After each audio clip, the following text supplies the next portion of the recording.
All right, we're gonna go ahead and get started. Welcome to the Rules Confirmation of Public Elections, specially called meeting. We do not have a quorum right now. A couple of members are on their way, but we're not really taking a vote. And since it's gonna be a long discussion, we're gonna go ahead and get started. And the others will join us as they arrive. There's apparently a lot of traffic. Someone should do something about that. November. Yeah. So we're gonna go ahead and get started.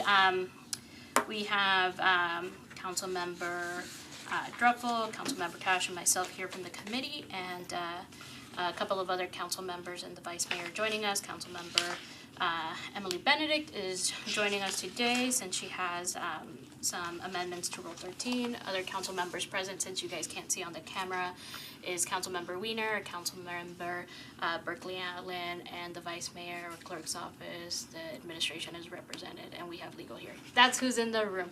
All right, as a reminder, if you are going to be speaking, make sure to identify yourself for the viewing audience, for those that can't see who is out here during this discussion. So first up is public comment. I don't think anyone signed up, so we're just gonna go ahead and close that. First is to discuss proposed amendment to Rule 13 of the council rules and procedure. So the way this is gonna work, we'll recognize Councilmember Benedict first. We'll go to then the council legal department and the clerk, and then we'll open up the floor for discussion and answer any questions we might have. So Councilmember Benedict, you are recognized. Thank you, Chair Sepulveda, and thank you to the committee members. Thank you to those who are here 5 o'clock on a Friday, on a Wednesday. I'm already later in the week, but thank you for being here today.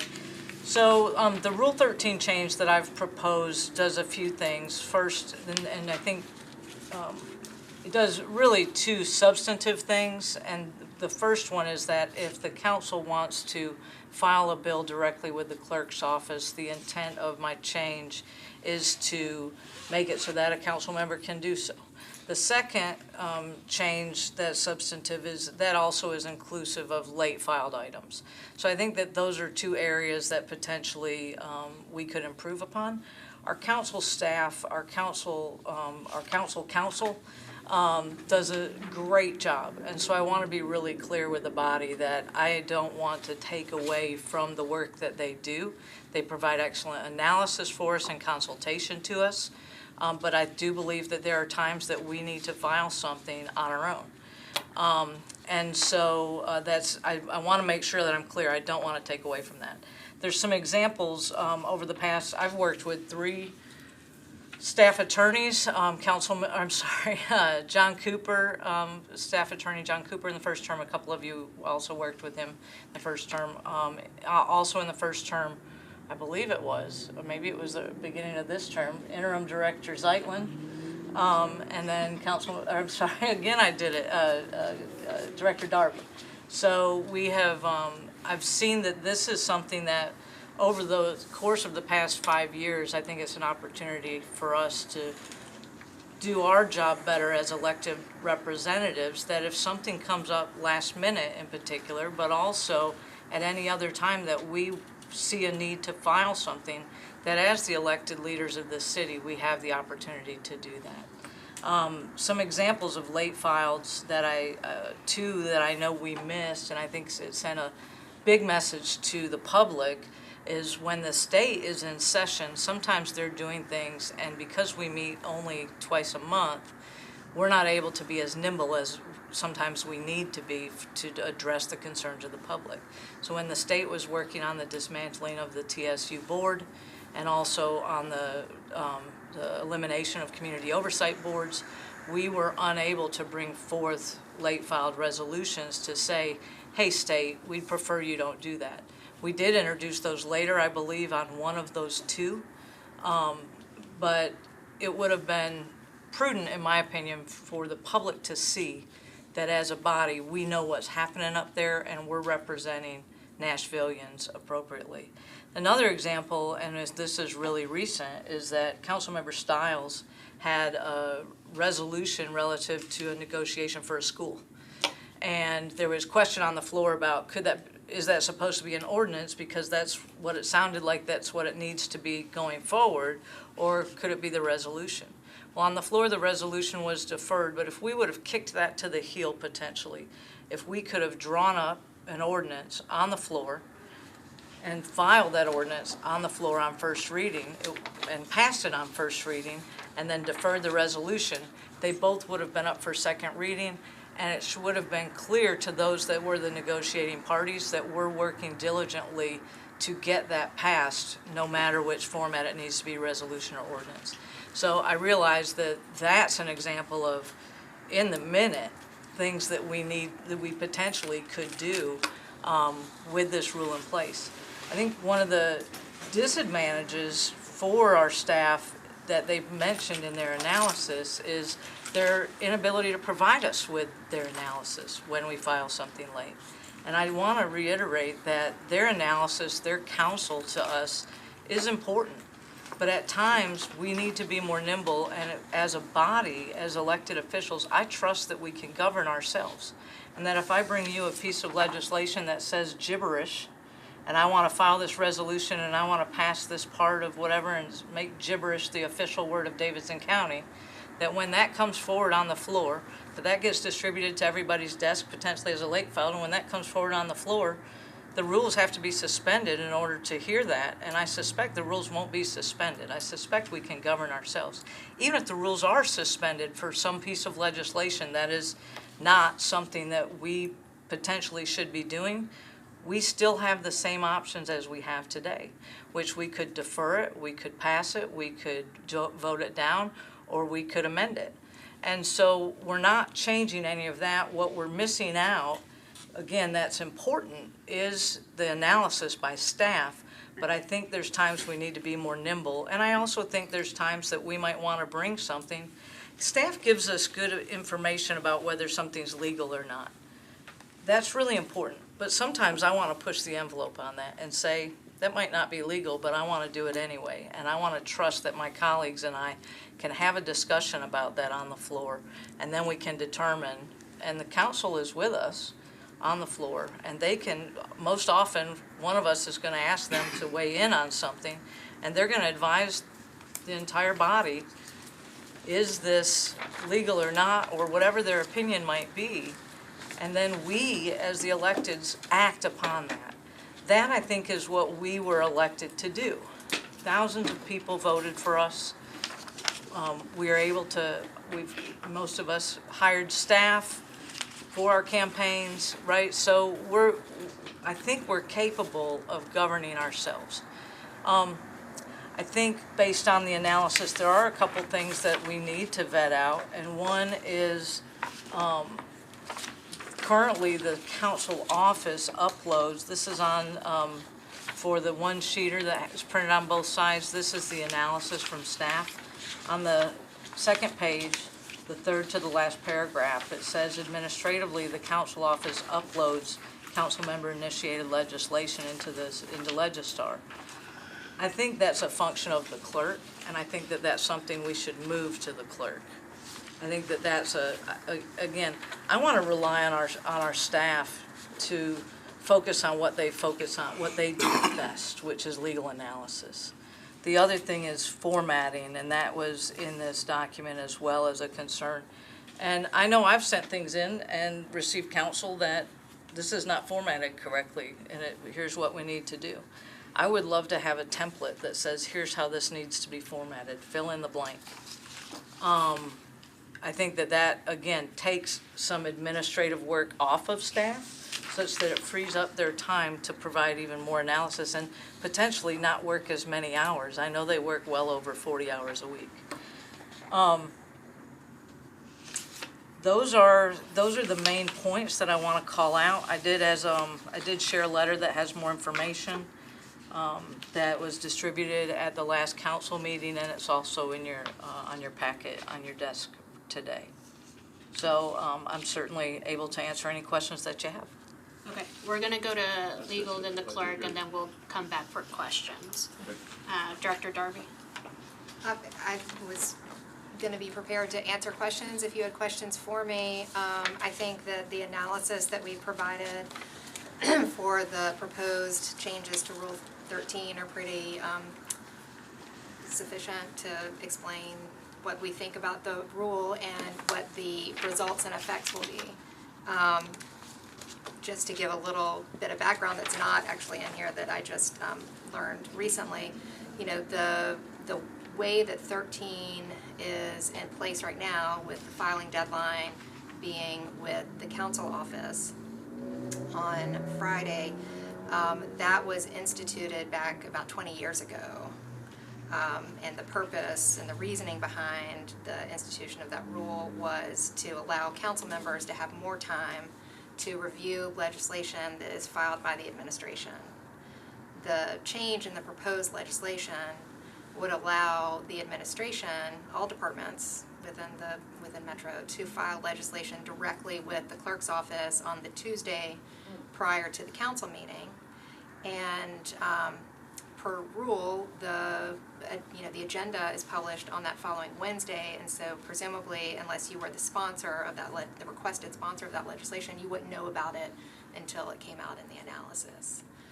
So that's one thing that the current rule does allow for council members to have a little bit more time to do that.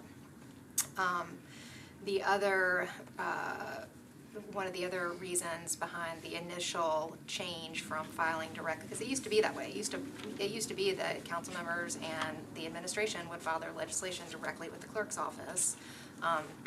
I vaguely recall what legislation was like back then, and the clerk back then, and Austin, you might be like this as well, but Marilyn Swing was very adamant that legislation be in a certain format, and that format, and she would not allow things to be filed if it weren't in that particular format. One of the other issues that could arise from these proposed changes to Rule 13 are the increase in amendments. So if we are getting legislation that doesn't have the right formatting, or is filled with typos or whatever, all the kinds of things that we have a tendency to look for. We do a lot of proofreading when people submit legislation to us that has been drafted. That'll just lead to more amendments for the council to consider at a later date. Okay, 1 second, and then Austin. Metropolitan Clerk Austin Kyle. I would agree with many of the points that were made in the council's analysis. I'm not opposed to having additional tasks added to the Metro Clerk's office, but under our current staffing, as many of you know, we recently lost an employee, so we are down a staff member, and we have a much smaller staff than the council office. Everyone in my office currently has a role in producing the agenda, so adding additional tasks with that limited time to do it, it concerns me that under our current staffing level that we might be delayed in producing agendas, at least until we get things ironed out and get it all figured out as far as how to delegate those tasks. So I'm not opposed to the rule change, just I feel like under the current timeline we might need more time to get fully staffed and trained. Okay, thank you. And we'll go to Councilmember Toombs to speak about the amendment, and then we'll have a general discussion. My amendment is simple. It's just taking away the prohibition against late file, non-binding resolutions. I believe current rule prohibits consideration of late file, non-binding resolutions, and I'm talking off the top of my head. Substitute, I'm sorry, not an amendment. You have a substitute. I have a second. Is that? No, I have the substitute. I just had another. Unless it's. I think yours is a substitute. Oh, you had the substitute. It's the amendment to the substitute. Sorry, go ahead. Because it was my impression that a lot of the concern was because there were some council members that couldn't late file some non-binding resolutions, and so this was just removing that language so that we went back to how we used to do it, and you could file those. And of course, it would still be subject to suspension of the rules, but you could still late file with the council office. Okay. All right. We'll go to committee members first, and then other council members. Councilmember Drummond. Thanks, Chair. Director Darby, so the intent is to be able to provide some kind of quicker, as Councilor Benedict talked about. Is there any other recommendations that you could do that would be a tweener or something that would be consistent with being able, I'm sorry, I play tennis, so I'm going Tennis terminology there.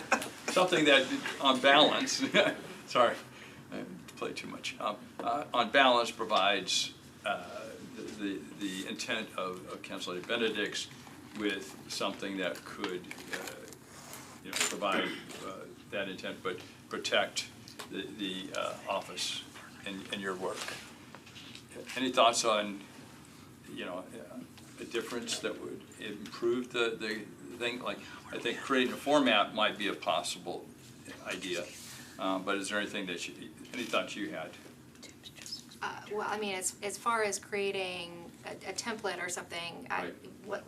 we use templates all the time. We go look at prior legislation that's been filed and pull it down, and then, we'll use that as the template.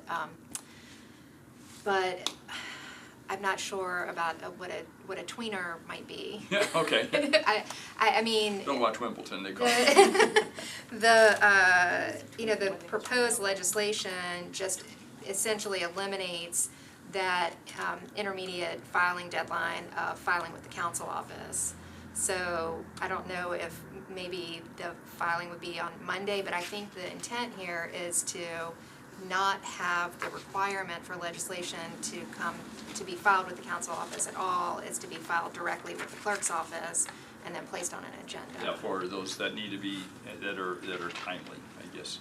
That's what I was getting from you. There is timely legislation that needs to be done that may not have the time to go through your office, and that's what I think. Am I right, Councilor? Timely, non-binding, Non-binding. right? That's correct. No. No, sorry. This affects It all could be legislation. binding. No, absolutely. I'm talking about legislation that could be binding. So for instance, back to the situation with the school in in the district that Councilmember Stiles represents, that if we would have passed an ordinance on first reading, late filed during the meeting, if that was even possible, if we had a template where we could just go plug in this, and this, and it spit out a document for us that, unless there might be typos on it, but if it was first reading ordinance, we'd have the opportunity to fix that, right? But it would be binding after first reading, absolutely, if it were an ordinance. So that's an example of a late file, though, but absolutely. If I have a piece of legislation that I want to file that says the word, I want gibberish to become the official word of Nashville, I trust that as electeds, we're going to say, Emily, that's gibberish. Emily, no. We're going to, as a body, say yes or no. We don't not often, for some, on occasion, we don't need that analysis. Most often we do, and it's very valuable to us. But think about, sometimes there's just legislation that we might want to file ourselves, for whatever reason that might be. Relative to our district, of course, most often, but it could be countywide things as well. Did that answer your question? Yeah, I'm good, thanks. Ms. Eitland, you're good?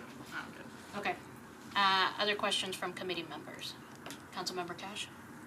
I'm still trying to balance. I mean, I feel what Councilmember Benedict is talking about, and do think that the system itself, which is, and the rules are there for good reason, I think, but are providing some constraints. However, anyway, I guess part of what I want to understand is, I guess I want to ask both Councilmember Benedict and the director, and so to what degree we're talking about, like you mentioned a couple of examples of bills that there was kind of a real need to file and get on the floor, and so you're kind of talking about it in terms of a rarity, like in an emergency situation, And I'm kind of wondering if there's a way for the rule change to cause, kind of a snowball effect of amounts of legislation that are being done this way, the way that the rule change would allow, and if there's a way to protect against that. So when I originally envisioned this, rare was the word I had in mind. But in thinking it through, absolutely, I think there's a potential for that to happen. But I trust that we're going to check each other. That's what we do. That's what we were elected to do, is to say, this is not good legislation, let's not pass it. And that's what we do today with legislation we don't, the body in the majority doesn't agree with. And I think the result would be the same, even if, I think every council member who does that would be doing themselves a disservice. First of all, I would hope that every council member that's bringing, let's say I brought a budget item without running it past the budget chair. I don't think that's smart. I think it's smart to work through our staff attorneys to get that to the budget chair to say, hey, I'm interested in running this piece of legislation. I want you to be aware, and make them aware. And our staff can do that for us. Having said that, if I did that, if I just filed it saying I want to allocate $1 million from here to $1 million, to over here, I think the body would say no, right? If that was something that was disagreeable. But if it was something that the body thought was good and it was written well and it was, I think that it, via a template, hopefully, that if the body felt like it was good, then the body would pass it. Potentially they would, I'm sorry, Chair, potentially they would defer it as well. Did that answer your question? I'd like to hear, Director Darby, is there a fear that that if we open something that's for a rare circumstance, that it could snowball and be abused? I mean, I'm not trying to get into a debate back and forth about about this, but. Well, I'm happy to ask the clerk. Well, no, I think that the way the proposed rule is written, while it may be the intent for things to be rare, the way that it is written, it does not provide for that. So it would be on day one, as soon as it would be effective. If it were to pass, 30 days later it would be effective, then legislation could be filed directly with the clerk. It would not come to the council office. The council members would not get, and I'm focusing mostly on administration legislation, and council members would not have the ability to review that in advance.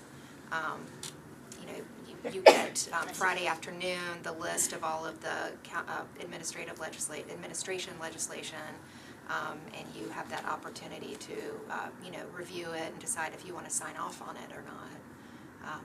You wouldn't have that with the proposed rule. I real quick just want to add, just to make sure that we're kind of clear on this debate, because it feels like the lines are getting a little blurry. There's really three parts to this rule change.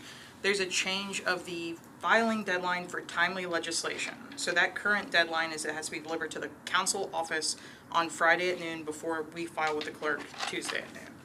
Then there's a piece that would remove the non-binding resolution late prohibition. So the prohibition on late non-binding resolutions. And then there's a third piece that would allow for items to be introduced late, kind of on the floor under a special rule.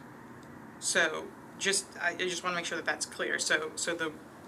I think that it's important to know that we've kind of got a three-part rule. It's not all about late items. It's not all about timely items. Did that answer your question? Yeah. Okay.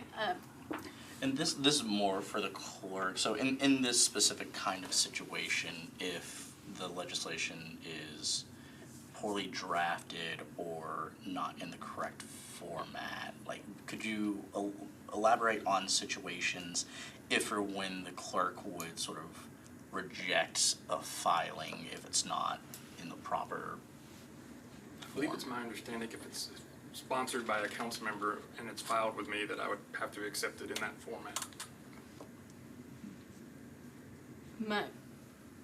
Okay, that you would have to, it would be your policy to accept it in that format, or because what I'm hearing from Director Darby is that in the past, the clerk decided not to accept it. And would it be up to you, still at the end of the day? I believe I would have certain limitations, like it would need to come to me in a Word document form so that we could upload it into our system, but that's really the only limitations that I would have. I wouldn't be reviewing it for like proper paragraphing and formatting and stuff like that. Councilmember Toombs. Thank you, Chair, and I apologize for missing some of the conversation.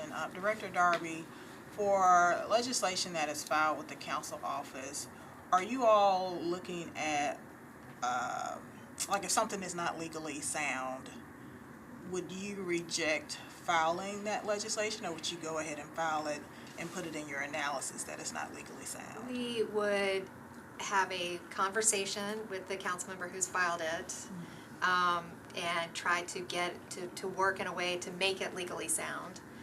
If that did not work, then I would advise that council member that the analysis, and the council member still wanted to file it, I would advise that council member that it's going to be filed and the analysis is going to indicate to the council why we don't think this is legally sound, or, is in contradiction with state law or what have you. And you may remember last term I did that. It's only happened the one time, but I did do that. But I alerted the council member prior to filing it with big bold letters and underlines and whatnot that this is, does not comport with state law. So there's no situation in which the council office would determine that a council member could not file a piece of legislation? We don't, if you wanted to file something that said gibberish is the word of Nashville, then we might try to talk you out of it, but if you want to file it, it gets filed. Unless it violates a rule. Unless it violates a rule. So that's something that's come up a couple of times this term, is that with the new rule on the non-binding resolutions being late filed, we have said that we can't file those because they're not eligible to be considered on an emergency basis. Late filed legislation has to be considered on an emergency basis. The rules that the council adopted back in November specifically say that they're not eligible to be considered, and so we have not filed those. And then there have been 3 that have made their way to the council floor by kind of a workaround, trying to work around the rules that are in existence right now, and that is to, have the council member prepare the legislation and then, ask to be recognized on the floor to suspend the rules directly. Okay. Under the proposed rule change, would there be any, other than possible formatting issues, would there be any distinction between legislation that the council office helped a council member with and legislation that a council member drafted him or herself? Like, would we be able to tell which was which, or is just all, I guess, look like a regular agenda? I'm not entirely sure I'm following. So do you mean under current rules? No, proposed rule. This proposed rule. Rules. Under the proposed rules, Like, it wouldn't be marked filed by Councilmember Benedict instead of. No, it would not be. It would just be part of the agenda. Would it lack an analysis? I think that we would still be responsible for preparing the analysis, and we, under the rules, if this rule were to pass, I would have a conversation with the clerk about giving us a heads up on the legislation that's been filed that hasn't come through our office, so that we would be able to have at least, an extra couple of hours to work on the analysis.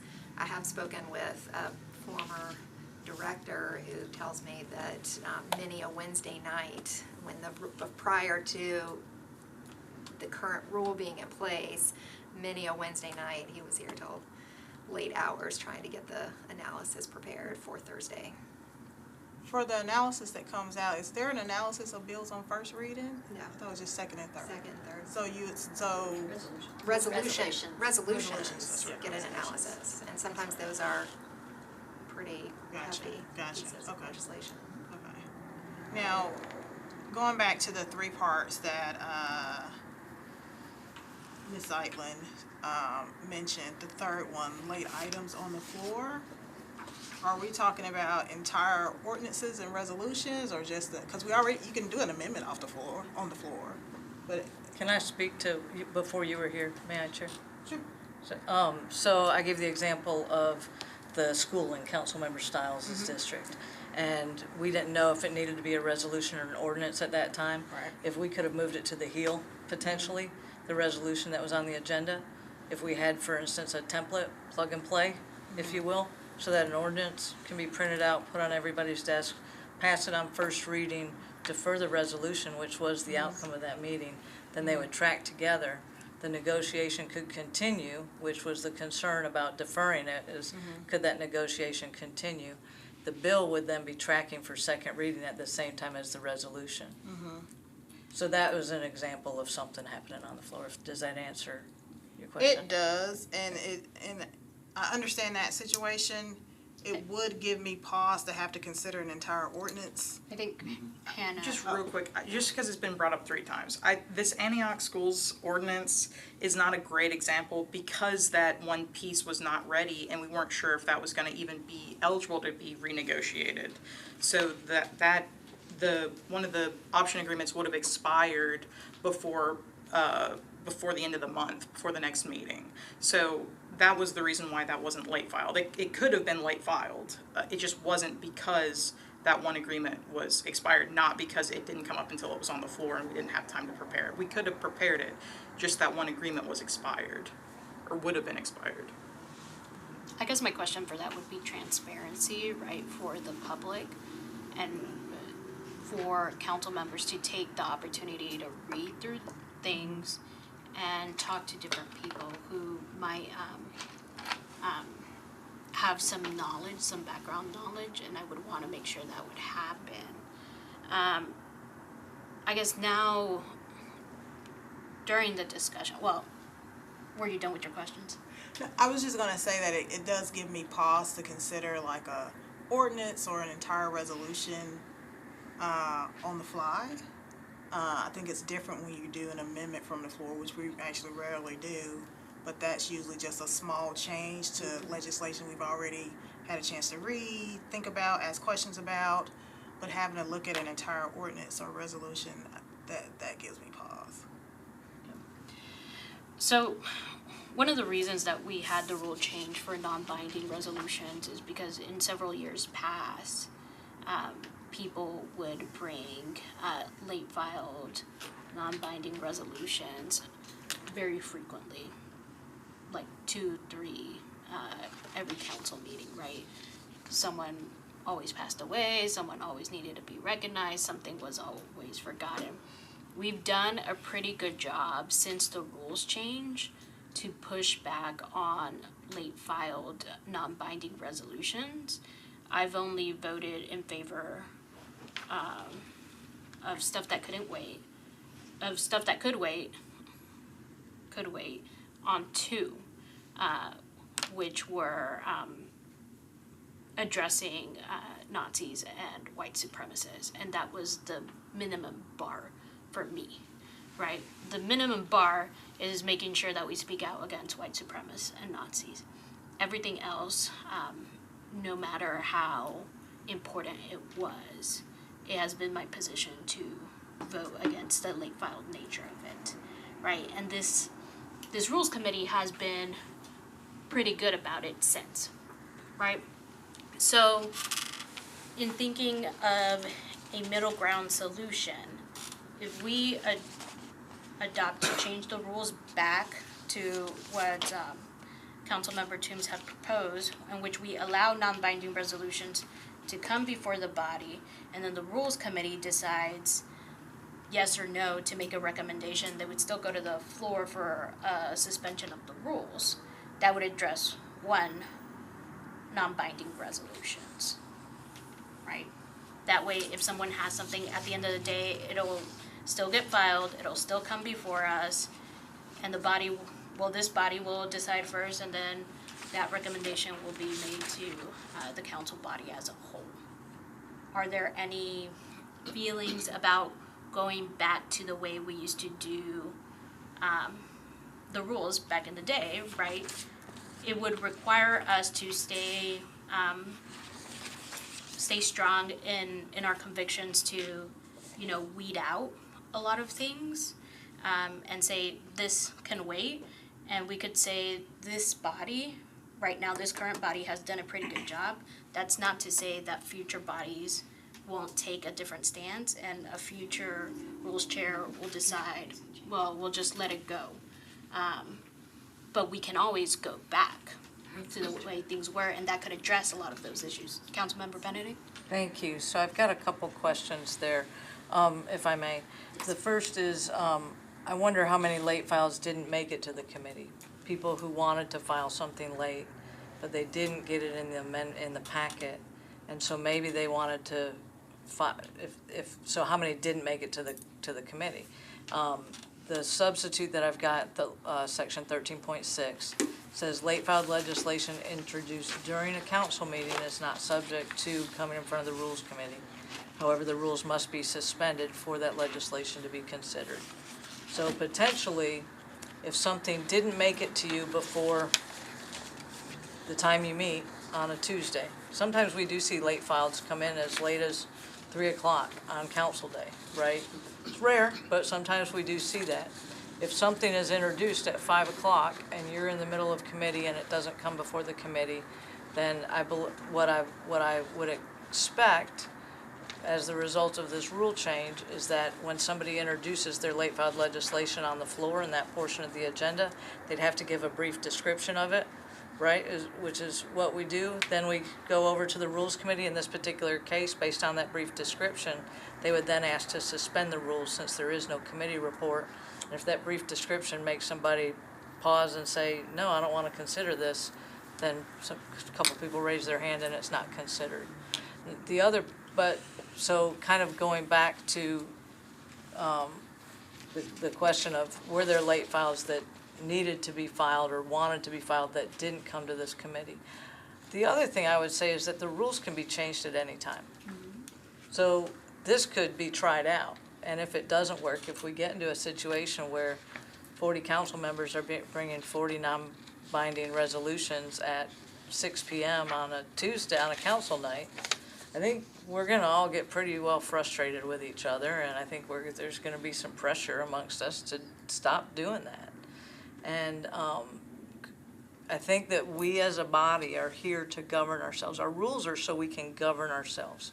I trust that as a body, we can govern ourselves, and that if somebody's doing something on the regular that is not satisfactory to the body, that the body is going to make it known in some legislative action or otherwise, or, pull aside on the floor, hey, please don't do that. I trust that we can govern ourselves. We're all, we've run campaigns, we've gotten thousands of votes, we've done a lot to get in the positions that we're in. We're responsible for legislation for this entire county. I suspect that we can govern ourselves as well as we govern our government. When are resolutions not filed? Right? That's the question, right? Yeah. When are resolutions not filed? When are they not filed? When are they not accepted to be filed? By our office. Oh, at noon on Friday before the filing deadline for the clerk.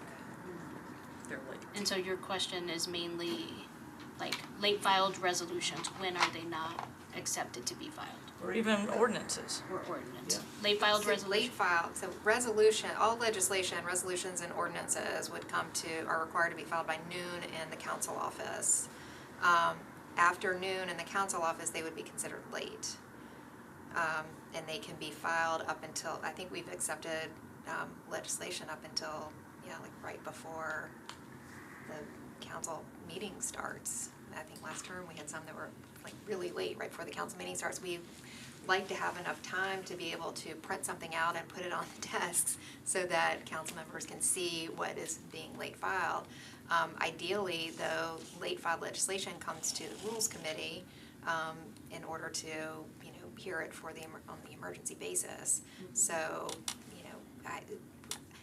we try to encourage people to get it by 3 at the latest, so that we have time to go through and do the printing. So everything will still be filed even if it is past a deadline, it would just be late filed. Late filed, yes. But up until around 3, That's everything should be accepted. that's just kind of like it's a, rule of thumb. It's an administrative need, because we can't, we have to have time to print and staple and distribute and Right, if change we're- an agenda. Like we will get things late, and we change your agenda at the last minute before the rules committee starts, so that it's listed on there. So the biggest problem is non-binding resolutions. If we go back to our old rule, make everyone come to rules committee. If we have a problem with people having a late filed resolution, not making it in time to rules committee, if we add, that rules change, that that they are given a specific amount of time to speak on the floor as to why it is late, and then we would just need to ask if anyone objects to suspension of the rules. That would address that issue. And I have a question procedurally about that, so if I may. Hypothetically, a late filed comes in at 6 p.m. Our staff is able to make a copy of it and place it on 40 desks, hypothetically, 6 p.m. on what day? on council day. Okay. Okay. No, I this is being can tell recorded. you This this. is being recorded. I think it's important to be 6 clear. p.m. on council day, we are usually, oftentimes, we're still on rules committee. But staff, like Ms. Hayes, is able to print something for us oftentimes. Not that we would rely upon that, but or we can print it. I mean, I have the ability to walk down the hall to the council office, log into a computer and print 40 copies of it. So do I not? But it wouldn't be in Legistar. I mean, there's a lot of issues there. Because we upload late items to Legistar too, and that's how they get onto your, tablets. Got it. So on the tablets. I think, think yeah. a go ahead. 3 hours right before the council meeting is like, if the minimum bar is 3 hours to give them enough time to print it and put it in Legistar. The problem is just if someone decides to bring something in, like during announcement time. Or even during the meeting. All of a sudden we find out that the president was shot, God forbid. Let's hypothetically find that out during the middle of a meeting. Do we just make an announcement? Do we do a resolution? I'd imagine we just make an announcement. But I guess, yeah, that's, yeah, right. That's a poor example, and certainly, Mr. Biden, I do not mean any let's harm. not bring I mean bad no ill juju. will. Yeah, okay, I'm gonna go, the FBI is watching. So we'll go to Councilmember Porterfield, then the Vice Mayor. Thank you for recognizing me, even though I'm not on the committee, Chair. Thank you, Council Lady Benedict, for your hard work on this. I'm a little, not that my opinion matters much, but I'm a little torn on it. I think that some of it is a little bit of an overcorrection of an issue. I think the biggest piece that people were having concerns with was not allowing non-binding resolutions to be filed. And I think that, I know, there were some concerns about when it was allowed to be filed and when it was not allowed to be filed. So there were council members that were told, like, this can't be filed because it's late, but then other council members were allowed to file something. And then there is like who gets to make the determination, to your point of like Nazis and white supremacists, but who's to say that the state legislature voting to vacate TSU's board, that's a big issue to some people. So like who's to say like what that standard is? And when you allow a non-binding resolution and we take it to the floor and ask for a rule suspension, then the body is able to say, yes, we'll allow it, or no, we don't allow it. But as it stands now, we're relying on our wonderful legal team over here who does an amazing job, but we're allowing them to say whether or not, or it has to go to vice mayor, and if vice mayor allows it, then it goes to the floor. We're letting vice mayor determine what's being heard. We're letting Director Darby and I don't know Hannah's title. Hannah. But we're letting, we're letting other people determine like what could be heard by the body. And it wasn't, there were some concerns that it was not intentionally done, but there were concerns that in some instances it was allowed, some instances it wasn't allowed, some instances staff drafted, some instances the council member had to draft it. So I think that I believe that this is an attempt to try to find like a more equitable solution, but I do think that if we just allow the late file non-binding resolutions with the understanding that this is, the exception and not to be used all the time, I think the body can, to Councilmember Benedict's point, the body can govern themselves to determine, yes, we'll allow a rule suspension, no, we won't. If the rule is, my understanding of the rule is that we have to let council staff know Wednesday by noon if we want a piece of legislation, and then that legislation is filed Friday by noon. So if someone passes away Thursday and I didn't know it on Wednesday and I still have until tomorrow, I understand that the staff may not have the capacity to write a a resolution, but me as a council member may have the ability to write that resolution. So, maybe some type of middle ground could be if their firm deadline is you need to let us know Wednesday by noon in order for it to be timely filed. If you as a council member want to write it yourself, you need to present this written document to us Friday by noon. Then it's alleviating the issue of staff capacity. It's still allowing the council member to bring the legislation. It's still allowing the body to determine whether or not we want to suspend their rules or not. I think that could be the tweener that Councilmember Druffel was looking for. I do think that there also needs to be a little bit of clarity that the director can't stop us from filing something, because I think that might be up to interpretation, because what I just heard, it sounds like the director is saying that they can't stop us even if it's illegal. They can put in the analysis that it's illegal, but they can't stop us from filing legislation. And I think as council members, sometimes the interpretation we get is that if the director says no, we can't file it, so then you don't know when to push back and when you don't push back. And Councilmember Benedict then has a solution of, okay, you won't let me, I'll just go to the clerk. But if we just go to the clerk during a meeting, that legislation is not vetted by departments. And I think some of our colleagues are very smart and they would do their due diligence and vet something through a department. But we have other colleagues that don't maybe know, understand, or respect processes, and could potentially file something on the floor. Something like a budget amendment is something that needs to be vetted through finance, and we don't need to get in the habit of making those amendments on the floor. Now, we have done it in the past, very rarely, but we don't want to get in the habit of people making those level of amendments on the floor that can have a huge impact. So that's just my thoughts on it. I think the sponsor is trying to do an amazing job to correct a real issue that council members are having, but I do believe that part of it could potentially be an overcorrection that could open up the door for more issues. And by May I definition, by the way, address a that's couple tweener. things? Hold on. The deadlines were not quite right. Is that what you were going to say? It was Tuesday at noon?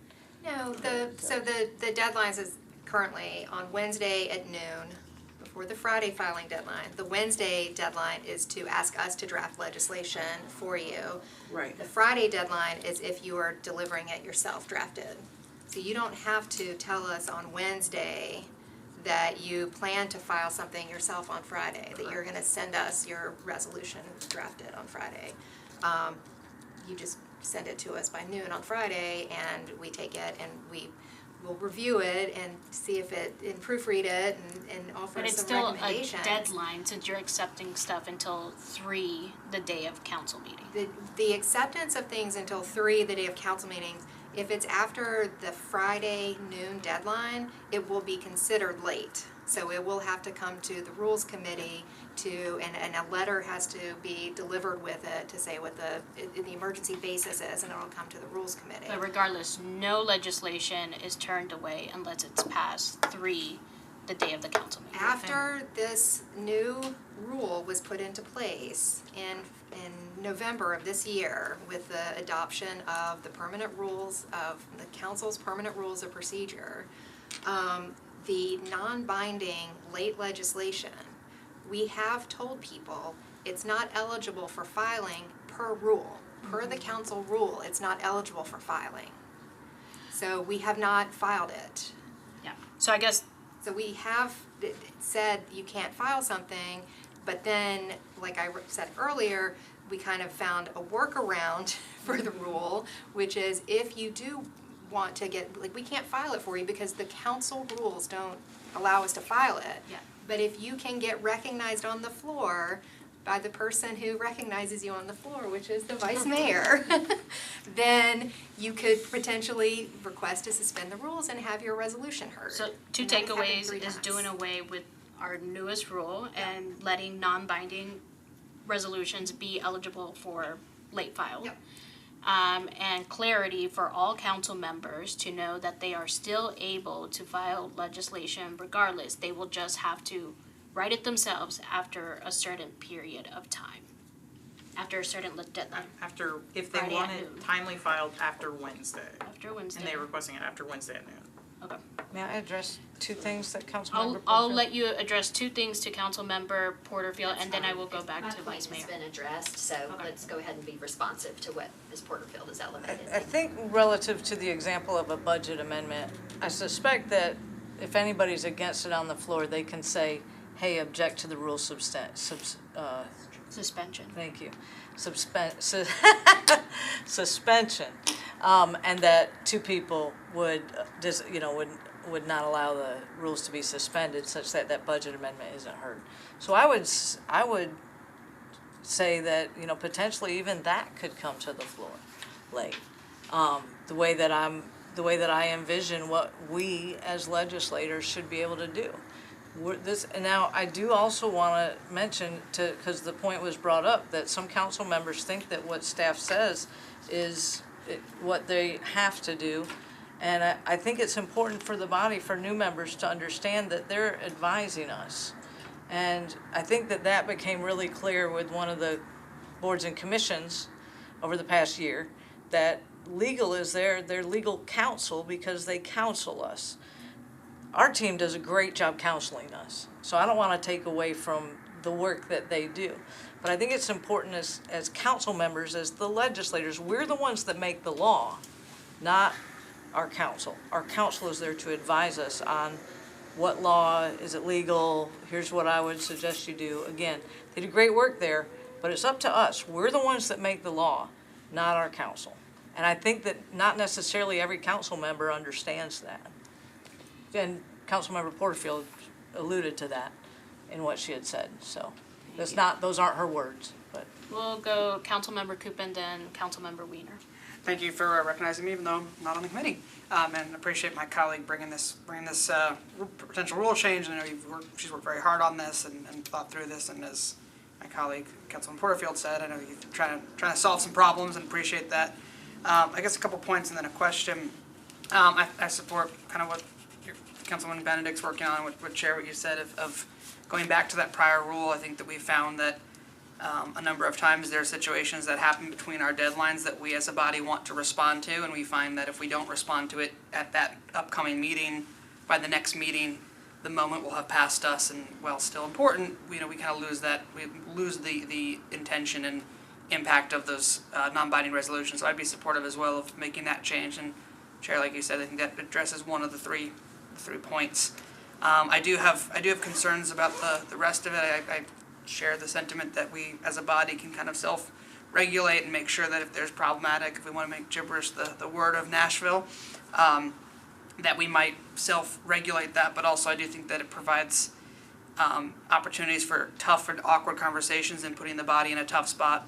For example, if there was a piece of legislation someone introduced last minute that a department didn't get a chance to vet or respond to, and the council office wasn't able to flag a legal concern or things like that, we're left to self-regulate, but we're self-regulating on the floor in front of the public, as opposed to having an opportunity to address that previously.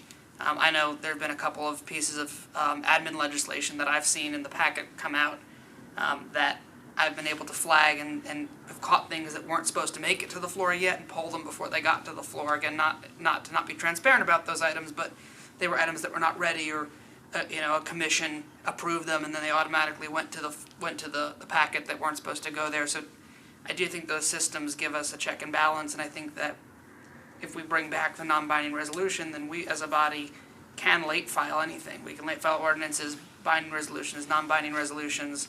It's late filed, it has to come through Rules Committee, has to go on the floor, but we have that pathway to do it. So I guess I'm a little unsure, and maybe my colleague can address what benefit the change has for us, because if, as it stands right now, if I want to bring a piece of legislation 3 o'clock on a Tuesday of a council meeting, I can still do it. This rule would change late filed versus not a little bit and would allow me to file direct, but I guess for me, I think it, as you said, it's a rare occurrence, and to solve a rare occurrence, we've opened ourselves up to a lot of problems and put our staff, who work very, very hard, as we know, in some tough positions to kind of scramble, and we don't want to be scrambling, right? I don't think any of us want to be scrambling, so I guess to me, from that piece of it, I'm not supportive of it. As far as the floor, I guess I'd want to learn more. I want to understand, like, in the school example, I know that this particular situation, the option contract expired, but I would be curious to know, is there a way to make it just housekeeping in nature? So if something's filed as a resolution, could the rule change, say, well, if it's housekeeping in nature, resolution to ordinance, same text, same context, just move it to a bill because some rule somewhere says it had to be a bill. Can we limit it to that so it's not new legislation and new concepts, but if there is a housekeeping matter that we need to clean up on the floor, we have that tool. So I'd be curious to hear that. I think that's all I've got to say for right now. Hannah? I just real quick want to address that. We usually catch those very early on in the filing process. So that happens, I wouldn't say all the time, but that's not the first time that has happened. I mean, maybe for this particular type it was. But we do, I mean, when admin legislation is filed, we try to read it all before it's filed. We don't always have the time, especially if there's 100 pieces of legislation. But we try to catch those issues before they even get to you. So that's, you guys kind of see them on the back end when they're pretty rare, but you don't see, how many times we catch that. Okay. Thank you. Councilmember Coopin, did that answer your question? I guess my question would be, could we limit it to housekeeping matters versus, as opposed to on the floor, I can introduce a bill. It's on the floor, you can shift from resolution to bill if it was a housekeeping matter, but it sounds like that's a very rare occurrence anyways. Okay. We'll go Councilmember Weiner and then Councilmember Porterfield. Thank you so much, Chair, and I really believe that there's been lots and lots and lots of good thoughtful work done here. And process is important. I'm an operations head, so process is super important because it keeps us moving in the direction that we're moving. And it also, our system that we have offers us a level of transparency for our constituency. So my first question is, how does the self-filing and the late filing impact transparency to our constituents? And I specifically think of these very, very late filed bills that we are considering permitting. What does that do in terms of our constituents' knowledge, advance responsiveness to us about those? So that's my first question, and I would like to hear from legal and from Councilmember Benedict. Director Darby.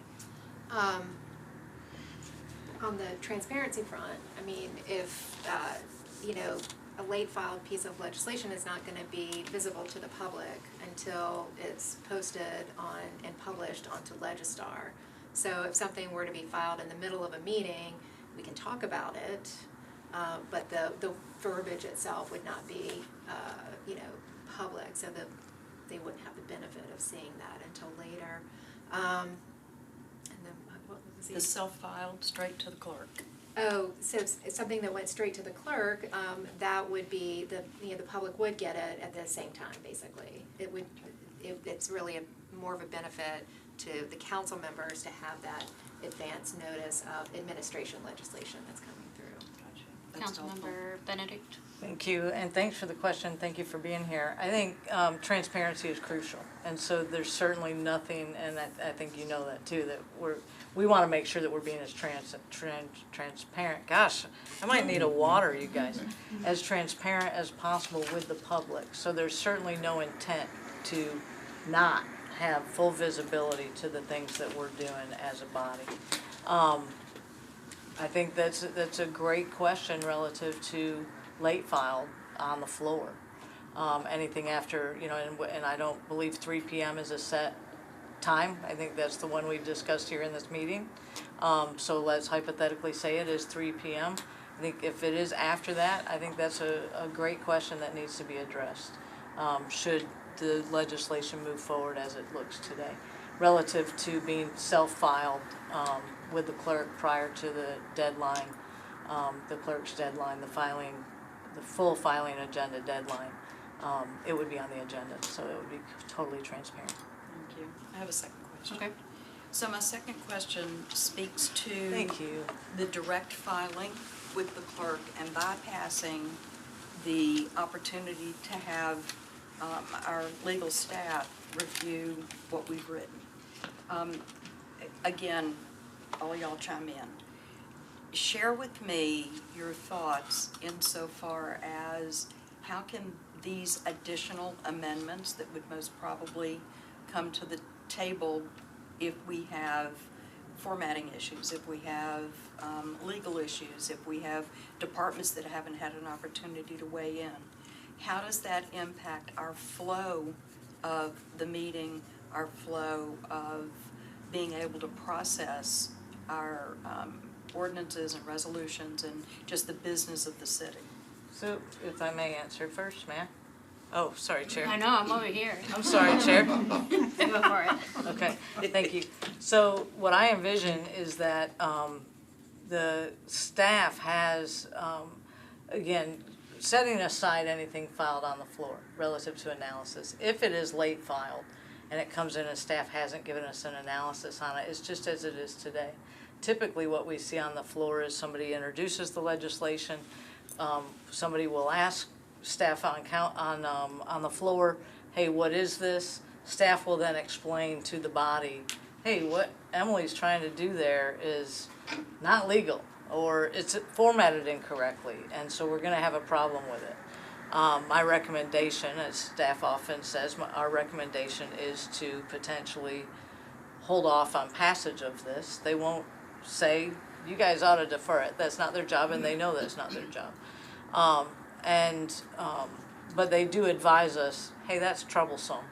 And I think that that would continue to happen. I think that that's a normal practice that we see on the body today. Director Darby?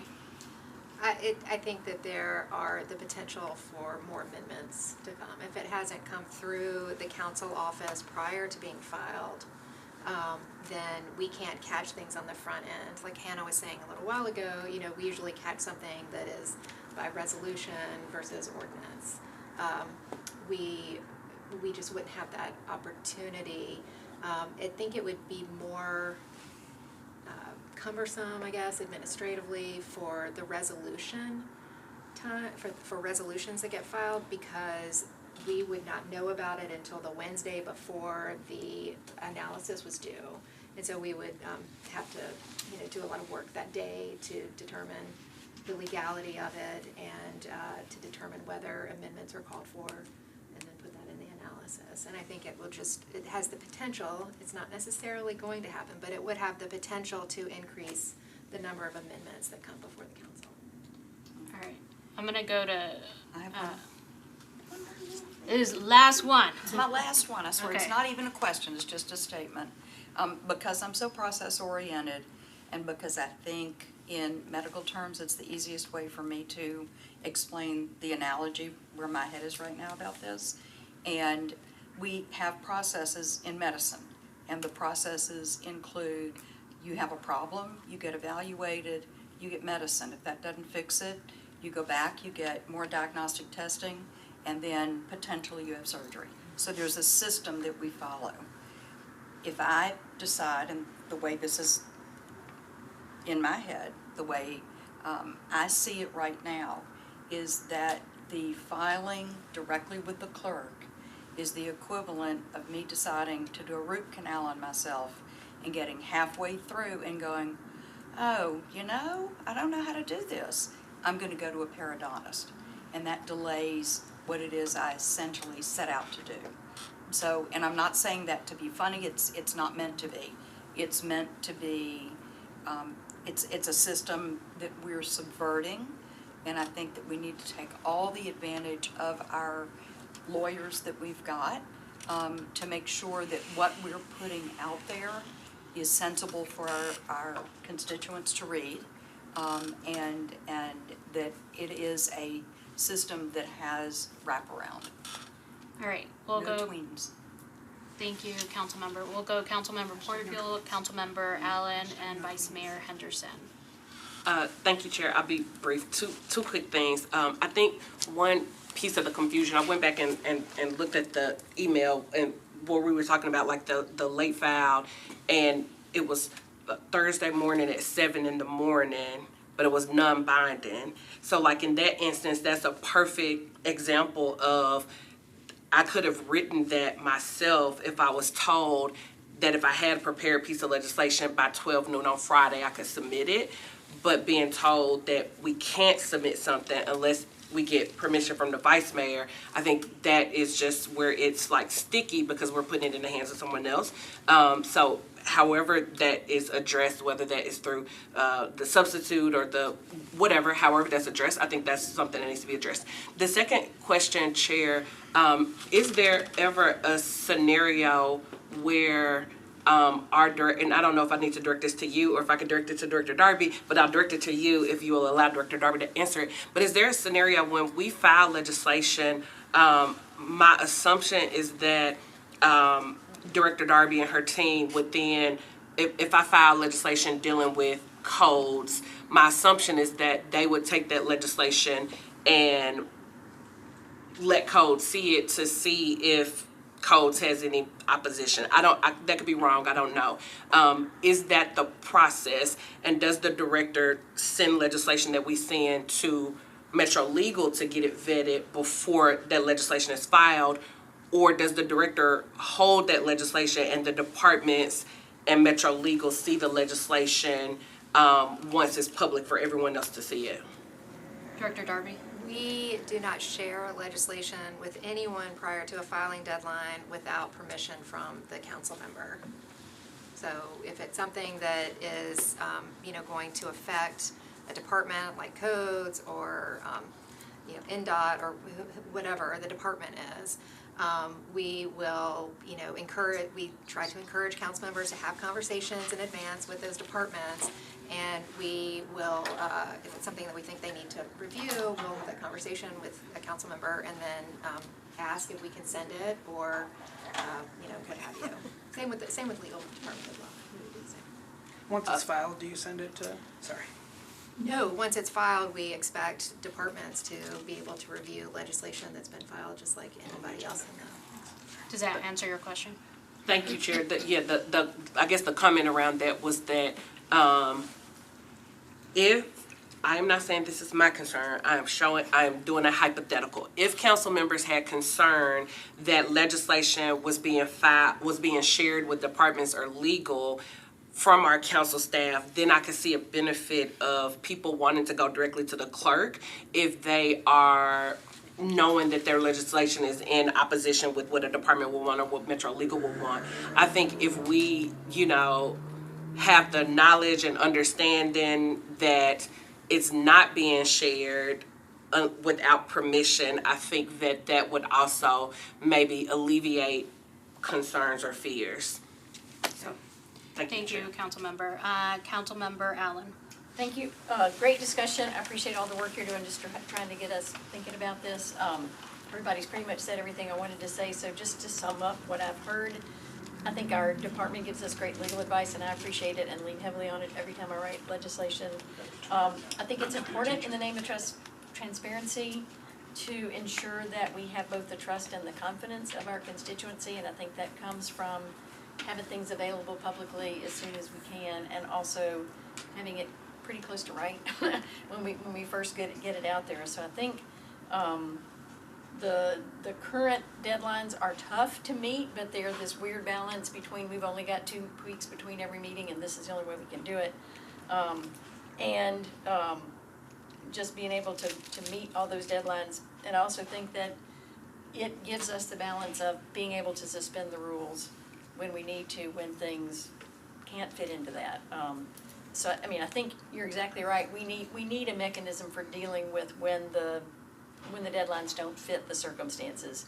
And I feel like just through having this conversation, we've pretty much circled back around in every case except the non-binding resolutions, that being able to suspend the rules gets us there. So it sounds like when you summed it up, that making that adjustment may get us to where we really wanna be. That's my thought. Thank you, Councilmember. Vice Mayor. Thank you, Chair.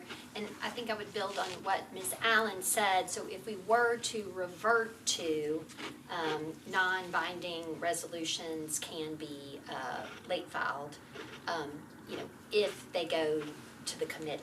I mean, I think what I would suggest is potentially the tweener or half measure, because what we saw in previous terms is it absolutely does have a snowball effect, right? And depending on the composition of the committee or the chairmanship, it rules, it starts to just kind of be meaningless, like what is the nature of the emergency? And to Ms. Sepulveda's point, in the new framework, the new rules, which were meant to address problems that members had seen in previous terms, I have had Ms. Darby refer members to me, right? Like, well, you can go ahead and do it, but you'll have to ask the vice mayor. And so that was not done. I'm not saying that she didn't say that, but the TSU, the board being vacating and responding to that never came to my ear or crossed my path. Like that was not kind of brought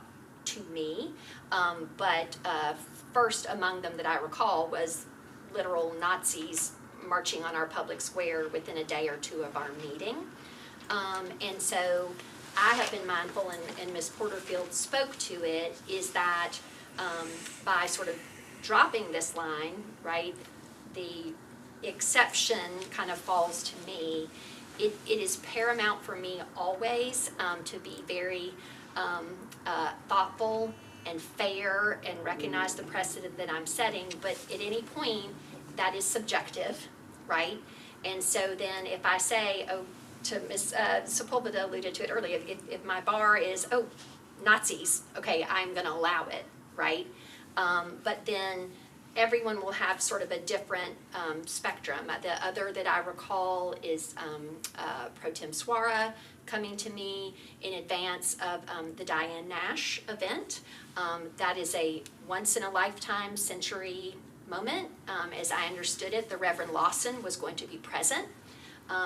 I think people were aware that he was in the end of his days and he was not healthy. He had never been recognized by resolution on the historic record in this city. And Pro Tem made the case to me that he was coming, he was gonna be here, we'd never done that, so I'll allow it, right? But with each one then, right? And so I do my best to explain my reasoning and to be fair and contextualize everything, but there's always kind of a slippery slope when there's a workaround on anything. And so I think what I would say, if we were going to go back to, you can late file these non-binding resolutions, I would ask that maybe the half measure is, like, it still has to come to this committee, right? Like, it cannot be at 3 o'clock or 4 o'clock or 5 o'clock or on the floor.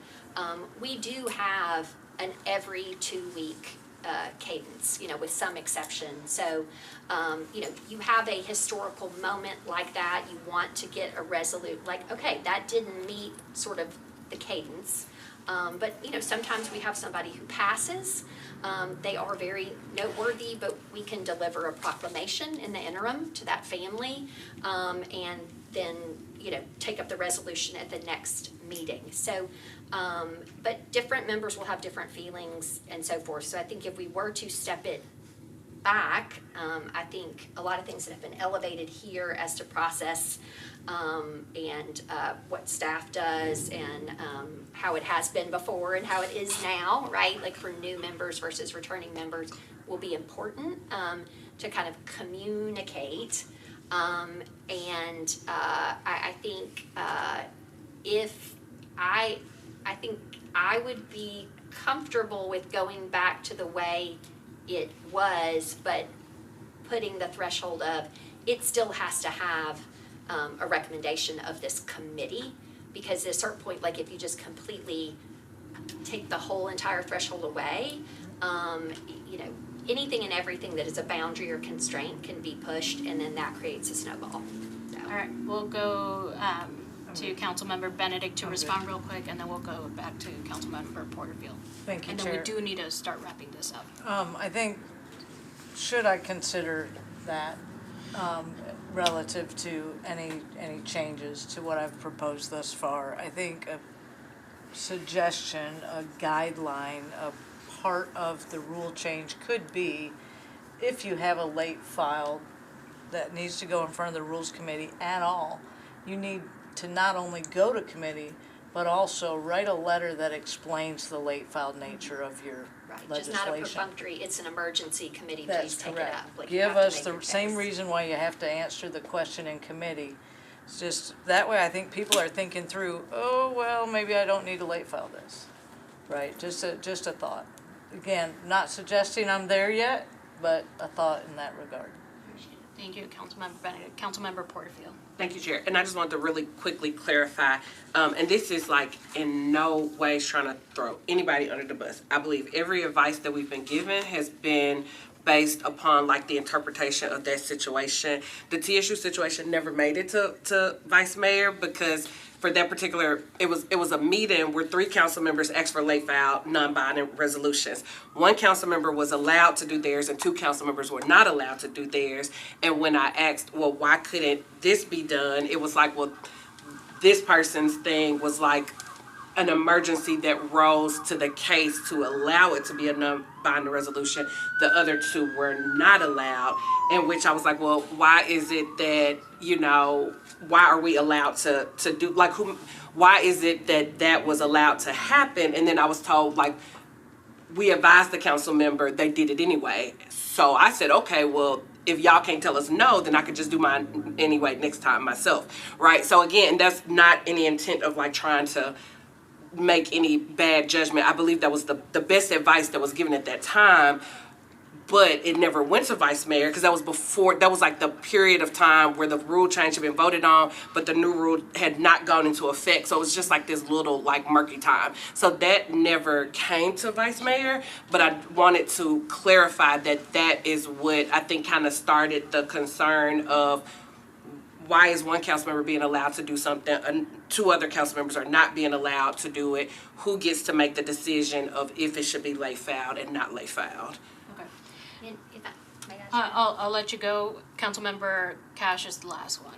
And I think that what that speaks to too is at these threshold moments of new term, returning members, how things were, rules are changing, right? Really speaking explanatorily and consistently about like, you know, this was this way and it's changed for this and this is why we changed it this way, right? And just kind of providing that context, because I do worry a little bit that, you know, any start of the term, you're gonna have changes, but I do feel like we're kind of swinging the pendulum back and forth.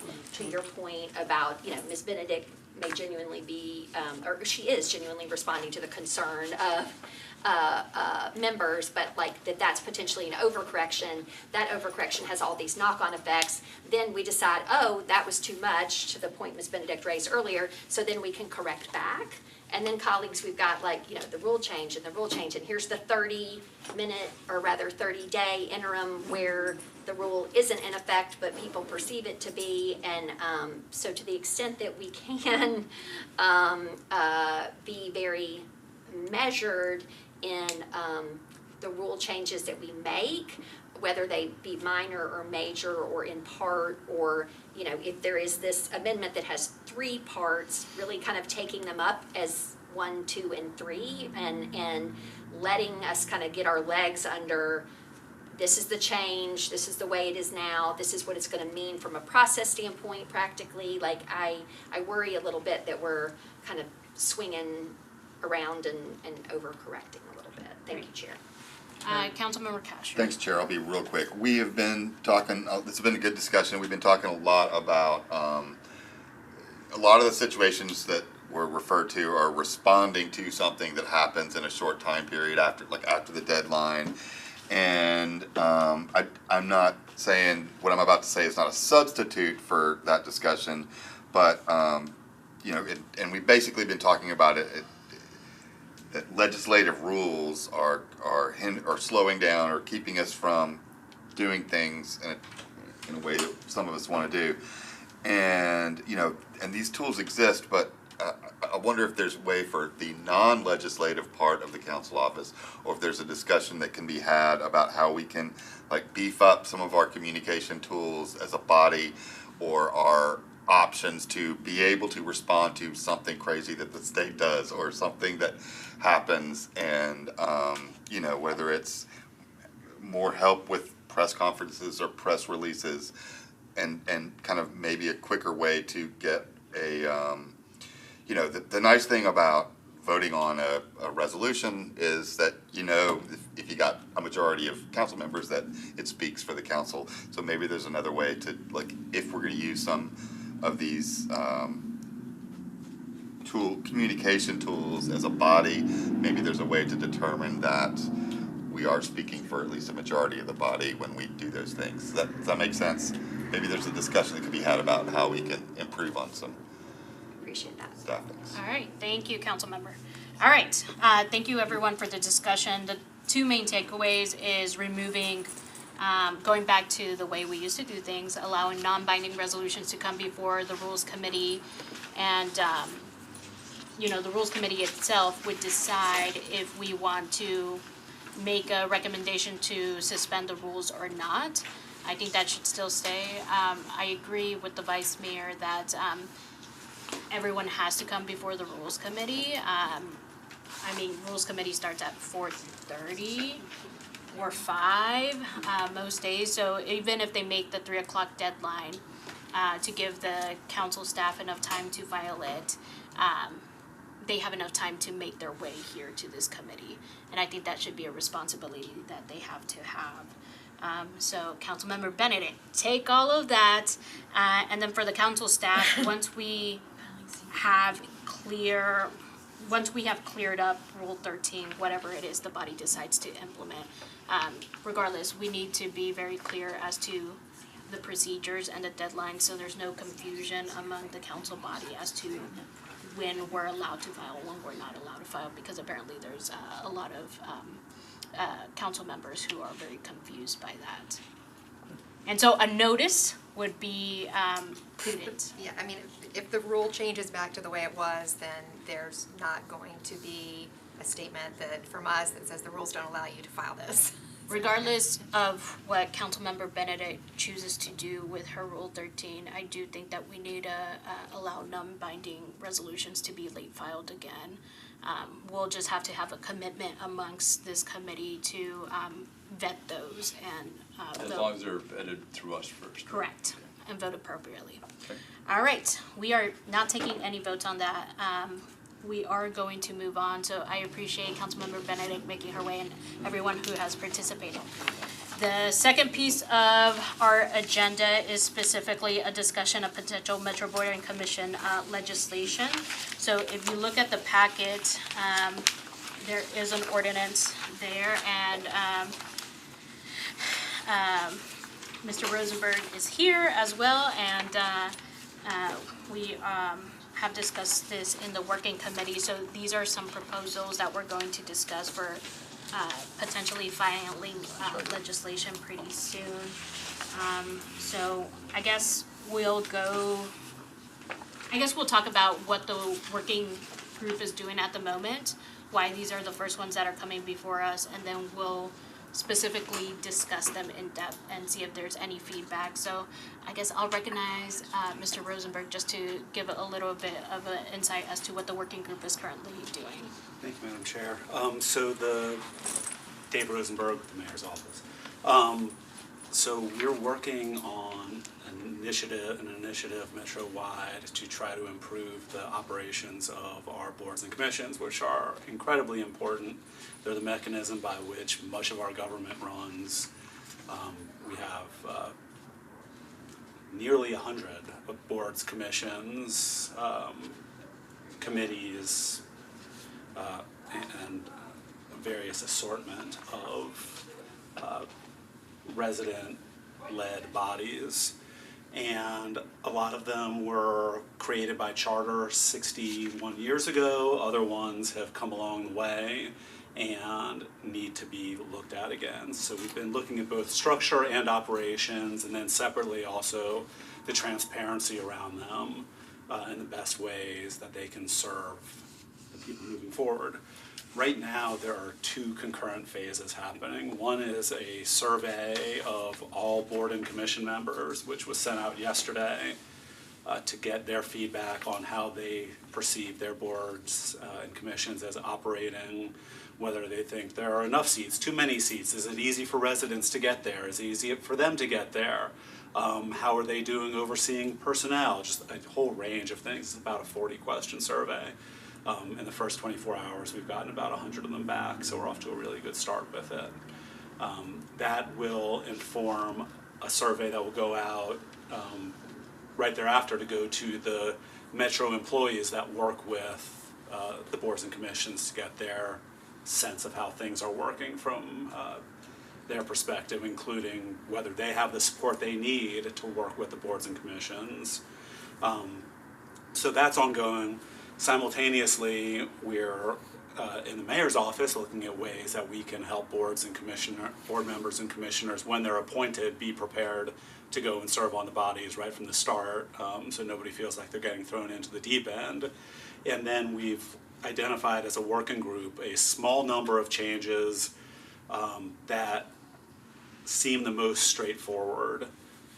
And that we can bring now without having all that feedback. There will be more to come later on down the line for your consideration, but this piece specifically addresses when terms begin. That's related to staggering. What's happened is that right now, if each board member has a 4-year term, that term begins on the day of appointment. So if there's a lag of 60 days between somebody's term beginning and the next seat holder's term beginning, now their 4 year starts then, which means the staggering starts to fall apart over time. You just had 6 MHRC appointments a couple meetings ago. That was half the board turning over at one time, which is less than ideal.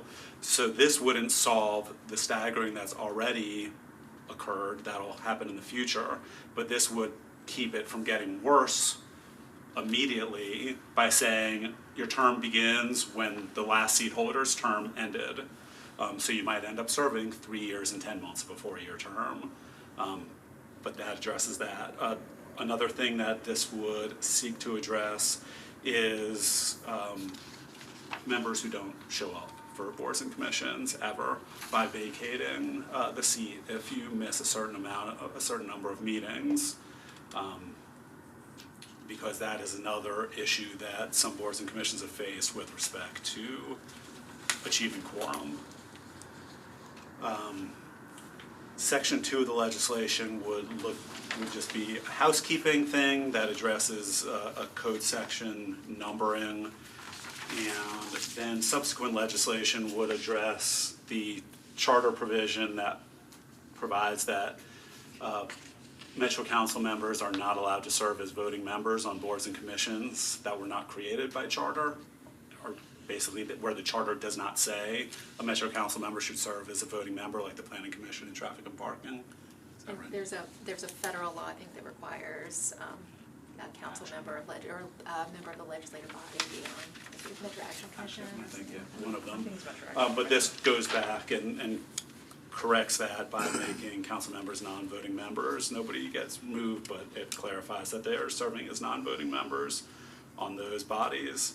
And then lastly, it takes some committees and commissions that were created by ordinance in the last couple terms for the purpose of producing a report, that have produced that report but were never formally disbanded, and formally disbands them.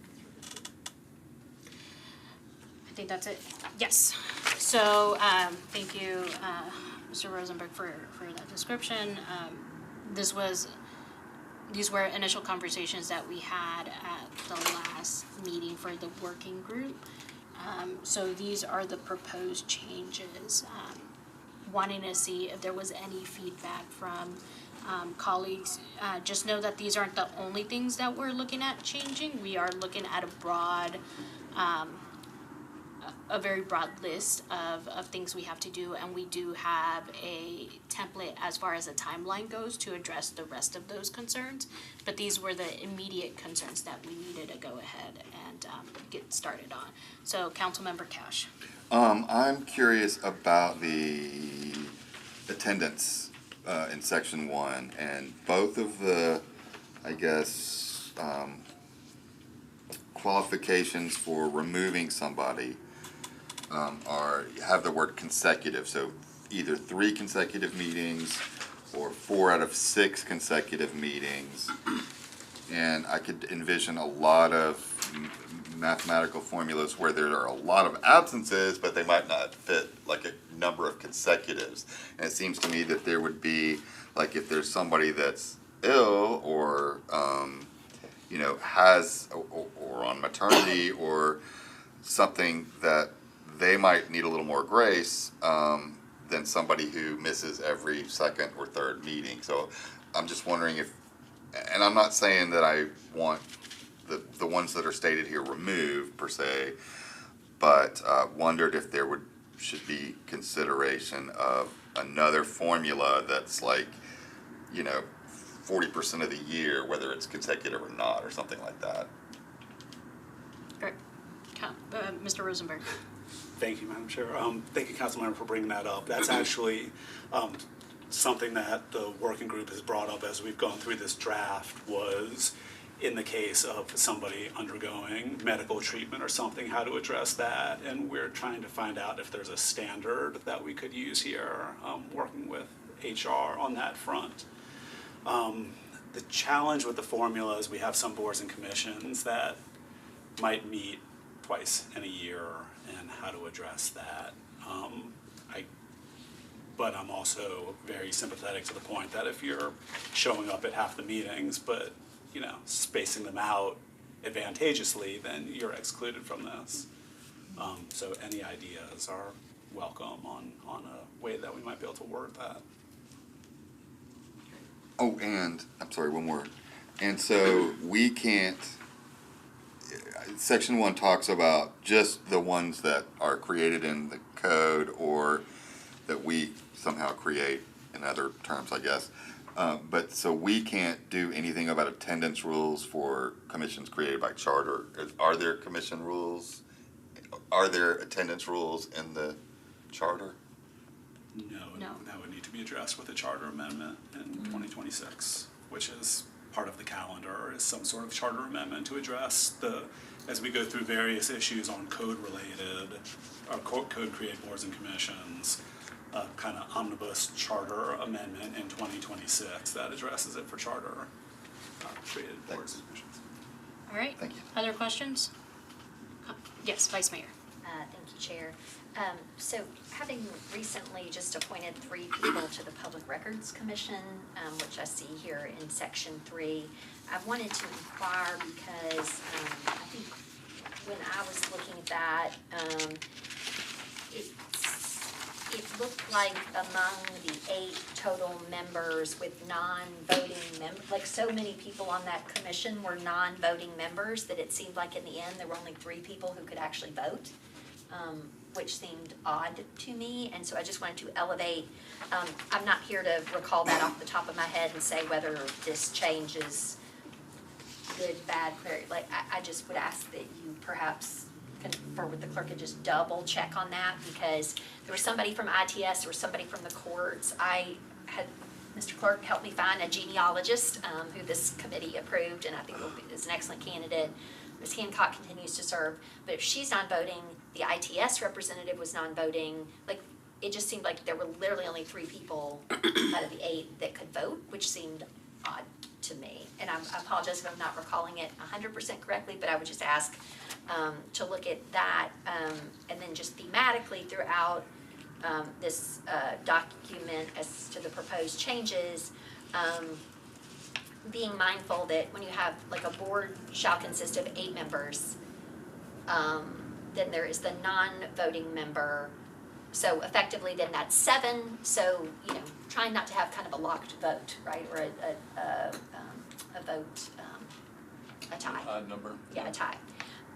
And so for short-term rentals appeal board, if you have 7 members, one of whom is non-voting, then you have 6 voting members, so you're setting yourself up potentially for a tie. I'm not saying that everything has to be constructed so as not to have a tie, but I'm sure as your committee is elevating, we got 5, we got 8, we got 7, we got 6, we got 15, we got, you know, and so I would imagine there's gonna be just some general look to that, right, as to optimal size, voting, non-voting, like if that doesn't put the board in an awkward position to get everybody there to attend and then just have ties on a lot of things, if they don't have procedures to break ties, et cetera. Yes, I think we identified 7 to 9, I think is the ideal number, and then we'll look board by board if there's a reason for them to have more or even fewer. Okay. So that's what it looks There were like. several with like 19, well, there was one with 19 Right, and then- members, and that's then a- one with 5, and Classic fair boarding, like 5 and 19, Yes. like what? Yeah, Right, yeah. again, the charter ones have to be changed in regards to the size of those in a charter amendment as well. So we're limited in the boards and commissions that we're able to regulate and make uniform. Well, Chair, I just wanted to express appreciation to you and to the administration. I think this is a lot of returning council members have kind of been aggregating some concerns over many years, and I really want to commend Mr. Rosenberg for his organization. It's basically the flow chart of this process to really bring everything together, which is so complexly complicatedly interrelated. So thank you, Chair and Mr. Rosenberg. Councilmember Porterfield. Thank you, Chair. I wanted to second what Vice Mayor said. Thank you to Mr. Rosenberg for collecting so much data and being innovative in the solution. And thank you, Councilman Sepulveda, and to the rest of the committee for working on this. Councilmember Cash hit my concern. I don't know that I have a solution, but one possible solution, and then one thing to like lift up about that quorum question. I do think that attendance is a huge issue, and we need to figure out like how to address this. So I'm very, very thankful that y'all have put this in here. I think maybe if there is something that said like that the exception would be if this person is having like a short-term medical emergency or something that would, or short-term medical leave or something along those lines. Like, you know, if you're in a car accident or you're having a cancer treatment or you just had a baby or whatever the case may be, you know, maybe you have to miss a few meetings. But if that's someone that has been serving and doing their due diligence, I don't think that they should be removed from the board.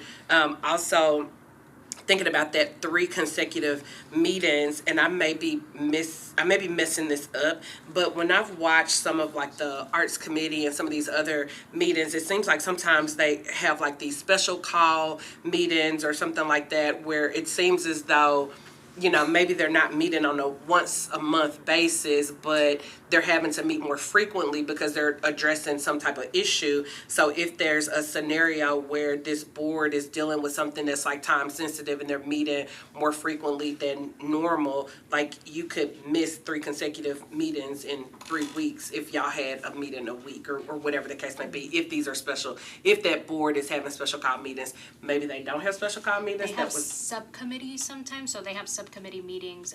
I don't think we really address subcommittee meetings. We just address the meeting as a whole. Okay. But that's a good point. Yes, thank you. So just wanted to like lift that up, and then also to Councilmember Rosenberg's point for some of those boards that only meet on a very that don't meet on a consistent basis, just figuring out what that looks like. Because if the board only meets twice a year, missing 4 out of 6 consecutive meetings would take 3 years for them to actually miss, or 3 consecutive meetings would take 1.5 years for that person to be replaced. So I think if we could just like figure that piece out, this is amazing, and thank y'all for working on it. Thank you, Councilmember Porterfield. Any other thoughts, concerns? All right, we should have something before you all pretty soon with some of the recommendations. We'll dig through those and figure out what the best process is. Again, this is step one. We'll have several other pieces of legislation in regards to reforming our boards and commissions. So I do appreciate everyone making the time and everyone's input. I think it's been a really productive meeting, and I'm sure the nerds on YouTube and Twitter are having a field day. So with that, I will adjourn this meeting. Thank you, everybody. Thank you. Thanks a lot.